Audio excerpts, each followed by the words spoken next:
السلام علیکم فرینڈ، آج کا ہمارا جو پروجیکٹ ہے وہ لائف اینڈ لرننگ کے حوالے سے ہے اور جو گروپ ممبرز ہیں میرے وہ احسان عمر، نعیم اللہ، مامون صدیق کا پروجیکٹ ہم سٹارٹ کرتے ہیں۔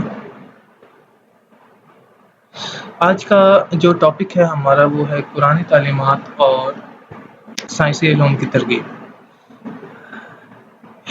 ایک مسلمان ہونے کی حیثیت سے ہمیں معلوم ہونا چاہیے کہ جو ہماری قرآنی تعلیمات ہیں اور سائنسی علوم ہیں ان میں بڑا ڈفرینس کیا ہے۔ اگر ہم قرآنی تعلیمات کو دیکھتے ہیں تو اللہ تعالیٰ نے ہمارے نبی صلی اللہ علیہ وسلم کے تھرو ہمیں بتا دیا ہے کہ ہم نے اپنی جو دینی تعلیم اور دینی زندگی ہے وہ کس طرح گزارنی ہے، کہ ہم 5 وقت کا نماز ہمارے پر فرض کر دی گئی ہے، اور اس کے ساتھ ساتھ جو دینی قرآنی تعلیمات جو ہے ہماری وہ ہمیں زندگی کی پوری ہماری جو زندگی ہے دنیاوی زندگی ہے اس کے بارے میں ہمیں تعلیم دیتی کہ ہم نے جب ہم پیدا ہوتے ہیں اور ہماری جو زندگی ہے مرنے تک کی، یعنی کہ اللہ تعالیٰ کے پاس پہنچنے تک، قبر میں جانے تک جو ہماری زندگی ہے وہ ہم نے کس طرح گزارنی ہے۔ اس کے برعکس ہم اگر سائنسی علوم کو دیکھتے ہیں تو اس میں واضح چیزوں کو ڈکلیئر نہیں کیا ہوا کہ ہم نے کس ڈائریکشن میں اپنی زندگی کو گزارنا ہے، ٹھیک ہے، اور کس طریقے سے ہم نے اپنی زندگی کو گزارنا ہے کہ ہمیں دنیاوی بھی جو ہے فائدہ ہو اور جو آخرت میں بھی ہمیں فائدہ ہو، ٹھیک ہے۔ اگر ہمیں سائنسی علوم کو دیکھتے ہوئے ہمیں جو سب سے بڑا فرق واضح ہوتا ہے اس میں ہمیں ایک چیز کی گارنٹی نہیں دی ہوئی، کیا کہ ہم جو ہماری آخرت کی زندگی ہے کیا وہ کامیاب ہے؟ یہ ایک سوال ہے ہمارے اوپر کہ یہ جو سائنسی زندگی ہم یا دنیاوی زندگی ہم جسے کہتے ہیں وہ ہمارے لیے کامیاب زندگی ہے؟ نہیں۔ تو اس کو کس طرح ہم بہتر بنائیں وہ قرآنی تعلیمات ہمیں بتاتی ہیں کہ ہمیں دنیاوی زندگی بھی ہماری بہتر ہو اور جو آخرت کی زندگی ہے وہ بھی ہماری بہتر ہو۔ تو یہ ایک ڈیٹیل ڈسکشن ہے، تو ہم آگے چلتے ہیں۔ تو اگر قرآن تعلیمات کو دیکھتے ہوئے اگر ہم اپنے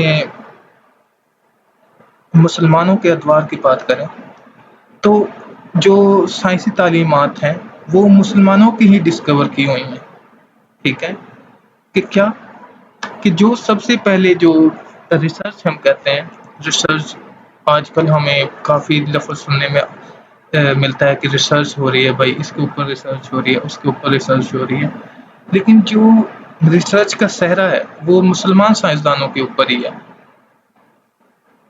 کہ انہوں نے کس طرح پرانی تعلیمات کو لے کے اور ان کے اوپر بریف ریسرچ کر کے کس طرح سائنس کو ایجاد کیا، کس طرح چیزوں کو ڈسکور کیا۔ فردر چلتے ہیں ہم، جیسے کہ قرآن تعلیمات بھی ہمیں بتاتی ہیں کہ ایک علم والا اور ایک بے علم والا برابر نہیں ہو سکتے۔ ہاں، کہ اس کی جو اگر ایک علم والا ہے اس کے پاس علم ہے تو وہ اپنی عقل اور فہم کے ساتھ دنیا کو اور آخرت کو برابر لے کے چلے گا۔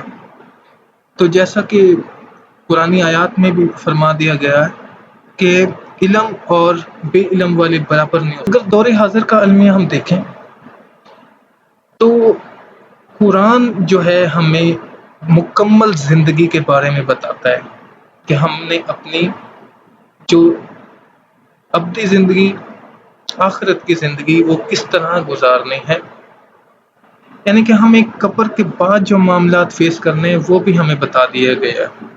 اور اس کے ساتھ ساتھ اگر ہم سائنس کو دیکھیں تو سائنس صرف جو ہے وہ ایک دنیاوی زندگی کے بارے میں ہمیں بتاتا ہے کہ وہ کس طرح گزارنی ہے۔ صرف دنیاوی زندگی میں مسلمان کے لیے جو یہ دنیا ہے یہ فانی ہے۔ میرے بھائیو، یہ بات ہم نے سمجھنی ہے کہ یہ جو زندگی ہے، جو دنیاوی زندگی ہے، یہ صرف ہمارے لیے فانی ہے۔ ایک مسلمان ہونے کے ناطے ہم اس بارے میں سوچیں کہ یہ دنیا میں ہم رہ کر یہ کیا کر رہے ہیں۔ دین کی تعلیمات کو ہمیں سر فہرست رکھنا چاہیے۔ تو دور حاضر کا المیہ یہ ہے کہ مسلمان جو، جیسے میں نے آپ کو پہلے بتایا کہ سائنس کا علوم اور قرآن کی جو بریف ریسرچ ہے وہ مسلمانوں کے سر کے اوپر ہے، یعنی کہ ہم کہہ سکتے ہیں مسلمان کے اس کو سہرا جاتا ہے مسلمانوں کو۔ تو دور حاضر میں اگر ہم بات کریں سائنس اور قرآن کی، تو ہم اپنے دین سے بھی دور ہو گئے ہیں، اور ہم جو ہے سائنس سے بھی دور ہو گئے ہیں، کیونکہ آج ہم دیکھتے ہیں کہ جو غیر مسلم ہیں وہ سائنس میں بہت آگے ہیں، ریسرچ میں بہت آگے ہیں، اور ہم اپنی طرف دیکھیں تو ہم اتنا ہی اپنے دین سے دور ہو گئے ہیں۔ یہ دور حاضر کا المیہ ہے جو ہم نے سمجھنا ہے، جو ایک کڑوی حقیقت ہے میرے بھائیوں۔ سائنس، مذہب اور سائنس میں عدم تصادم کیا ہے؟ مذہب جو ہمیں ایک پوری ہماری زندگی کے بارے میں بتا رہا ہے، اور جو سائنس ہے، اور مذہب اور سائنس کو ہم ایسے کہہ سکتے ہیں کہ دین کے ساتھ لازم و ملزوم ہے۔ جیسے کہ ہم نے دور حاضر میں دیکھا کہ جو دین، اگر ہم دور حاضر کے علمے کو دیکھتے ہیں تو دین اور جو مذہب، دین اسلام اور جو سائنس ہے وہ لازم و ملزوم ہے، اب ایک دوسرے کا حصہ بن چکے ہیں، کیونکہ ہم نے دور حاضر کو دیکھا ہے کہ جو ملک سائنس میں، ٹیکنالوجی میں آگے ہیں وہ دنیا پہ حکمرانی کر رہے ہیں۔ تو سائنس کو اور مذہب کو جو ہے وہ ساتھ ساتھ لے کے چلیں، تاکہ ہمیں دین کی بھی سمجھ ہو اور دنیا کی بھی سمجھ ہو، دین میں بھی ہم آگے ہوں اور دنیا میں بھی ہم اچھے ملکوں کی فہرست میں کھڑے ہوں۔ اگر ہم مذہب اور سائنس میں تضاد دیکھیں تو ہمیں پتہ چلتا ہے کہ مذہب جو ہے وہ ہمیں چیزیں واضح طور پہ بتاتا تو ہے، لیکن یہ ہے کہ جو سائنس ہے اس کو بھی ساتھ لے کے چلنا ہے، کیونکہ سائنس جو ہے وہ ہمیں دنیاوی طور پر اسٹرانگ کرتی ہے، ٹھیک ہے۔ ایک چیز ہے جو ہمیں سائنس سے معلوم نہیں ہو رہی، تو وہ ہمیں مذہب سے، جو ہماری اسلامی تعلیمات ہیں اس سے واضح کلیئر ہو جائے گا۔ تو اس میں جو سائنس ہے وہ ہمیں ایک واضح طور پہ بتاتی ہے کہ یہ چیز کیا ہے اور یہ کس طرح ہے، اور اس کی ریسرچ کس طرح ہوئی، یعنی کہ یہ چیزیں سامنے ہمارے کس طرح آئی ہیں۔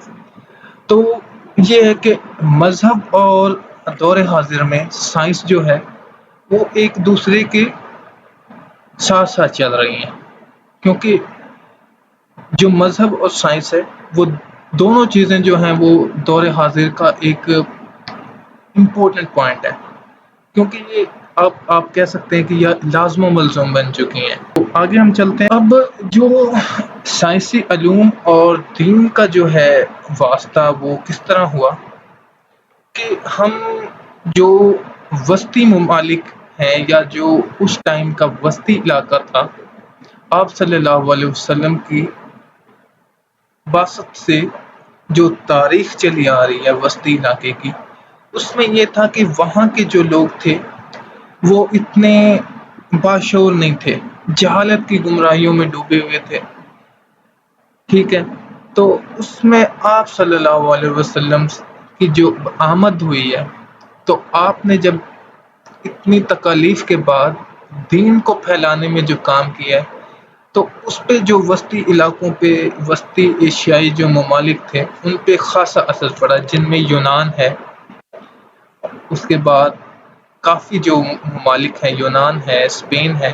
اسپین کے بارے میں ہم آگے بریف ڈسکشن کریں گے، اس کے بارے میں بتائیں گے کہ وہ مسلمانوں نے کس طرح وہاں پہ حکومت کی، اور کس طرح جو ہے سائنسی علوم کو بروئے کار لاتے ہوئے کس طرح ٹیکنالوجی کی دنیا میں اپنا مقام پیدا کیا۔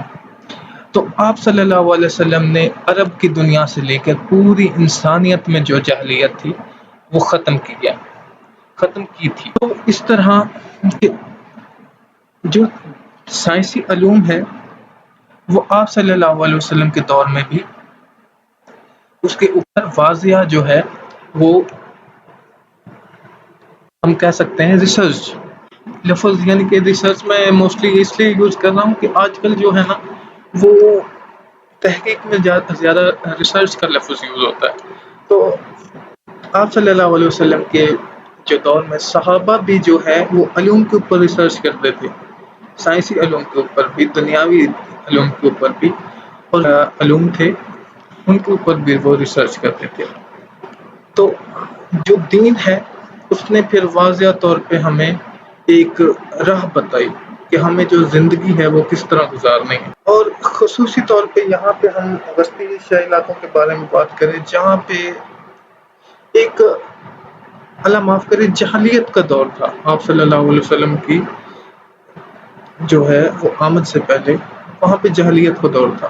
تو جو دین ہے، دین کی وجہ سے وہاں پہ جو ہے زندگی کے جو اصول ہیں وہ وہاں پہ لازم و ملزوم بنے، جس سے جو ہے وہاں پہ ایک زندگی کا جو ہے طریقہ کار وضع ہوا کہ ہم اور جو تمام لوگ ہیں وہ کس طرح ایک اخلاقیات کے دائرے میں رہ کر زندگی گزاریں۔ جیسے کہ قرآنی آیت ہے جس میں فرمایا، اے حبیب صلی اللہ علیہ وسلم اپنے رب کے نام سے آغاز کرتے ہوئے پڑھیے جس نے انسان کو پیدا فرمایا جوں کی طرح، جس نے ہر چیز کو پیدا فرمایا، جس نے قلم کے ذریعے پڑھنا سکھایا، اور آپ کا رب بڑا کریم ہے،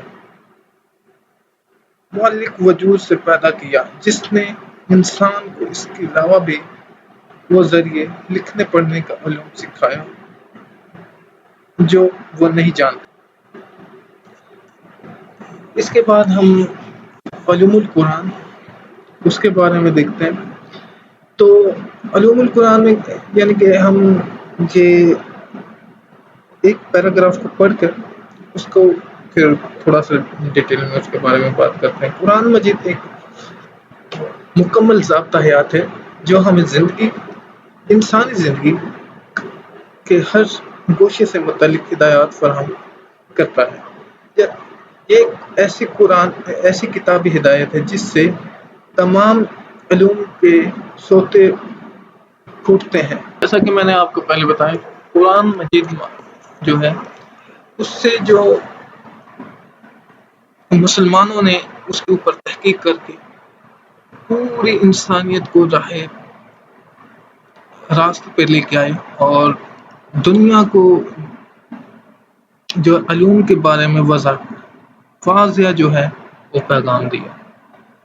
اس کے بعد زندگی کے جو ضابطہ حیات ہے اس کے بارے میں بتایا۔ اس میں جو چند علوم ہیں ان میں ہے علم القرات اور تجوید، علم النحو، علم الظرف، علم التفسیر، اور فردر جو ہے آگے ڈیٹیل ہے ان کی۔ جیسا کہ میں نے آپ کو بتایا کہ اسپین کے بارے میں ہم نے تھوڑا سا واضح پڑھنا ہے۔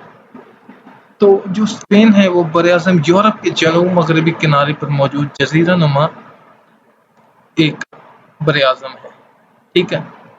تو یہاں پہ جو ہے ایک پرتگال، اگر ہم پرتگال کی بات کریں تو یہاں پہ مسلمانوں نے تقریباً 800 برس تک حکومت کی، ٹھیک ہے۔ اسلامی تاریخ میں اس ملک کو اندس کے نام سے موسوم کیا گیا ہے۔ اندس جو کبھی اپنے وسط میں پھیلتا ہوا موجودہ اسپین اور پرتگال کے ساتھ ساتھ فرانس کے جنوبی علاقوں اربونا اور تولوشا کرکشونا برپینیان کے ساتھ جو ہے وہ مشہور تھا۔ اندس کی جو تاریخ ہے وہ بہت ہی زیادہ جو ہے نا وہ بریفلی ہے، یعنی کہ اس کے اوپر ہم جتنا ڈسکس کرے جائیں وہ کم ہے، کیونکہ مسلمانوں کے جو 800 سال کی حکومت ہے وہاں پہ آج بھی ہم دیکھتے ہیں کہ وہاں پہ مسلمانوں کے دور کے مساجد ہیں ماشاءاللہ۔ اور اس کے بعد ہمارے لیے جو لمحہ فکریہ یہ ہے کہ وہ مسلمانوں کی جو بنائی ہوئی مساجد ہیں ان کو آج گرجا گھروں میں تبدیل کر دیا گیا۔ تو یہ مسلمان سائنسدان یہ تھے جنہوں نے وہاں پہ جو اسپین میں ترقی کے نئے ریکارڈ قائم کیے۔ آج بھی وہاں پہ جو ہے آپ اگر جائیں تو ہسٹری جو ہے وہ واضح طور پہ وہاں پہ دیکھنے کو ملتی ہے۔ یہ ایک نقشہ ہے جس کے بارے میں یہ علاقہ جات ہیں جو بتائے گئے ہیں کہ جو اسپین کا جو 800 سال کا جو پیریڈ تھا اس کا یہ ماڈل ہے کہ کس طرح یہ وہ اسپین کا نقشہ ہے جس کے بارے میں ہم اوپر بات کر چکے ہیں کہ اس میں اسپین اور پرتگال کا وسیع رقبہ دکھایا گیا جس کے اوپر مسلمانوں نے 800 سال حکومت کی ہے. اس کے بعد ڈفرینٹ جو ہیں اسپین کی تاریخ میں جو مسلمانوں نے حکومت کی ہے اس کی اسپین کے مختلف ادوار میں مسلمانوں کے جو دور حکومت تھے اس کے بارے میں بتایا گیا ہے کہ فتوحات و اثر جو پیریڈ تھا 711 سے لے کے 773 تک رہا تھا. بنو امیہ کا جو دور تھا 773 سے لے کے 1008 ہجری تک رہا تھا. اور اس کے بعد طوائف کا جو پیریڈ ہے وہ بھی بتایا گیا. فردر اس کے آگے کافی جو پیریڈز تھے وہ بتائے گئے ہیں. اس کے بعد اسلامی اسپین کے چند عظیم سائنسدان کہ مسلمانوں نے اسپین میں 800 سال حکومت کر کے کس طرح وہاں پہ جو ہے شعبہ جات کو ترقی دی. اس کے بعد جو وہاں پہ ریسرچ ہوئی اس کے بعد جو مسلمان سائنسدان تھے انہوں نے ریسرچ کے میدان میں آ کے اپنے آپ کو منوایا اور پوری دنیا میں مشہور ہوئے. یہاں پہ مسلمانوں نے ریسرچ کر کے سائنس کی نئی تحقیق کو جنم دیا. سائنس کی کافی برانچوں کو ڈسکور کیا. ان میں آگے فردر ڈیٹیل ہے. ان میں علم طب آتا ہے، ہیت آتا ہے، علم نباتیات آتا ہے. اسپین میں صنعت اور ٹیکنالوجی کا ارتقا. کہتے ہیں نا حرکت میں برکت ہوتی ہے. تو اسلامی تاریخ میں یہ تھا کہ جب مسلمانوں نے 800 سال وہاں پہ حکومت کی تو انہوں نے سائنس اور ٹیکنالوجی کو ساتھ لے کے چلے. جیسے کہ میں نے پہلے بتایا کہ آپ کو مسلمان جو ہیں سائنس اور ٹیکنالوجی کی جو صحرا ہے وہ مسلمانوں کے سر کے اوپر ہے کیونکہ انہوں نے اتنی ریسرچ کی کہ وہ اسپین کے جو علاقہ جاتے وہاں پہ ٹیکنالوجی کو اس طرح سے وہ لے کے چلے کہ آج بھی وہاں پہ جو صنعت ہے وہ اس طرح ہی مضبوط. یہ تو ہمارا ایک افسوس المیہ ہے کہ ہم کافی پیچھے رہ چکے ہیں. نہ تو مسلمانوں کی جو تاریخ پڑھیں تو ہمیں پتہ چلتا ہے کہ مسلمان کیا تھے بھائی. اس میں فردر جو اسپین میں جو ٹیکنالوجی تھی صنعت اور ٹیکنالوجی کے بارے میں فردر بتایا گیا کہ کاغذ سازی تھی وہاں پہ فروغ پائی. اس کے بعد ٹیکسٹائل انجینئرنگ، گھڑیاں، حرکی توانائی، کیمیکل ٹیکنالوجی کی فردر آگے جتنی بھی ٹیکنالوجیز ہیں، ہوائی جہاز کے بارے میں، سول انجینئرنگ کے بارے میں، یہ ساری ٹیکنالوجیز جو ہیں یہ اسپین کے اس 800 سال کے جو دورانیہ ہے مسلمانوں کا اس کو بتاتی ہے کہ وہاں سے یہ چیزیں سٹارٹ ہوئی ہیں. سائنسی علوم کی اقسام. اب جو ہے مسلمان عالم اسلام کے نامور سائنسدان ابو البرکات بغدادی جن کا دور تھا دور حکومت کہہ سکتے ہیں 1065 سے 1155 عیسوی تک کا تھا. انہوں نے مسلمانوں کو ایک نئی تحقیق کے بارے میں وضع کیا. مغرب گزشتہ 5 صدیوں سے جو مغرب کا جو علاقہ ہے جو اسپین ہے، پرتگال ہے اور اس میں مختلف علاقے آتے ہیں اس دور کے. یہ مغرب ایک توجہ کا مرکز بنا ہوا تھا. یہ ایک ہب تھا وہاں پہ، جس طرح آج ہم کہتے ہیں نا دبئی ایک ہب بنا ہوا ہے. اس میں سائنسی علوم کے اقسام میں مادی علوم ہے، حیاتیاتی علوم ہے، نفسیاتی علوم ہے. جو مسلمانوں کی مرہون ملت یہ جو تحقیق ہوئی، ریسرچ ہوئی، اس کو بتاتی ہے.